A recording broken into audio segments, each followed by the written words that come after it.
ये है संजय सोलंकी की 1 मिनट स्टोरी। दो भाई एक दूसरे को बहुत प्यार करते थे, एक दूसरे को बहुत मानते थे। दोनों की शादी हो गई। शादी होने के बाद भी सब कुछ अच्छा चल रहा था।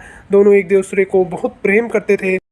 एक दिन किसी बात पे झड़प हो गई। छोटे भाई ने बड़े भाई को कुछ अपशब्द कह दिए और बड़े भाई के मन को ठेस पहुंच गई और दोनों आपस में झड़प गए। दोनों भाई अब ऐसा लगता किसी मार्केट में जाते, कहीं भी जाते, एक दूसरे को अगर देखते तो एक दूसरे को इग्नोर कर देते। ऐसा लगता था ये लोग अब भाई भाई न रह के कोई बड़े दुश्मन हो गए हो। लगभग 8 से 10 साल बाद छोटे भाई के बेटे की शादी फिक्स होती है। छोटा भाई बड़े भाई को मनाने के लिए जाता है।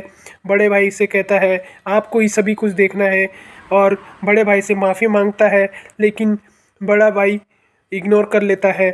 और अगले ही दिन क्या होता है, उन दोनों भाइयों में एक चीज़ कॉमन थी, वह थी उनके गुरु, जहाँ वो प्रतिदिन अ, प्रवचन सुनने के लिए जाते थे।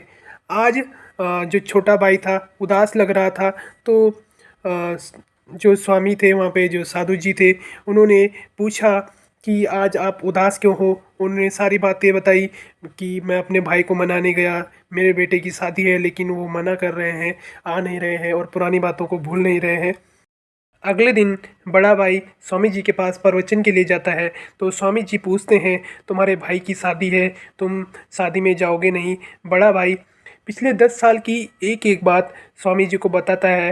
तब स्वामी जी बड़े भाई को पूछते हैं कि कल मैंने प्रवचन में एक बात बताई थी, क्या तुम मुझे वह बता सकते हो। बड़े भाई ने बहुत ही दिमाग में जोर लगाया, बहुत याद करने की कोशिश की, लेकिन बड़े भाई को याद नहीं आया।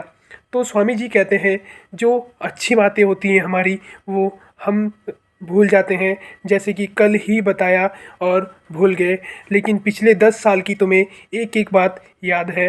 तो जो चीज़ें हमें भूलनी चाहिए वो हम भूलते नहीं, और जो याद करनी चाहिए वो याद नहीं रखते। तो सब जो पुरानी और जो हमारे लायक अच्छी बातें नहीं हैं उन्हें भूलिए और जीवन में आगे बढ़ें।